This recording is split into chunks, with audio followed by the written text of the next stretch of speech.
बिस्मिल्लाहिर्रहमानिर्रहीम। आज मैं इंशाअल्लाह ताला आपके सामने जो वजीफ़ा जो ज़िक्र बताऊँगा, कोई भी परेशानी कोई भी टेंशन किसी के लिए हो तो ये वजीफ़ा इंशाअल्लाह ताला आप पढ़ेंगे तो उसमें बहुत ही फ़ायदा होगा।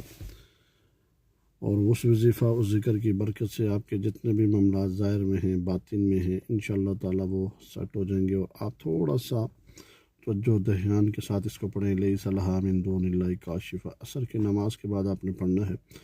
और वो हाजात जो आपके दिल और दिमाग के अंदर है, जो आपके मसला फंसा हुआ है, उस मसले को आप सामने रख के इंशाल्लाह पढ़ेंगे तो आपका ये वजीफ़ा भी इंशाल्लाह कामयाब होगा और आपका जो मामला है वो भी हल हो जाएगा। और पढ़ने का इसका तरीका ये है कि अव्वल आखिर 3 मतलब दुरूद शरीफ पढ़ लें और असर की नमाज के बाद इशा की नमाज के बाद आपने पढ़ना कितनी दफ़ा, 313 दफ़ा इंशाल्लाह ताला आप पढ़ेंगे और इसको आपको फ़ायदा होगा। और जितने भी मेरी वीडियोस देखने वाले लोग हैं चैनल को सब्सक्राइब शेयर लाइक ज़रूर करें। आपके लिए इतनी मेहनत के साथ हम वज़ाइफ वगैरह बताते हैं तो आप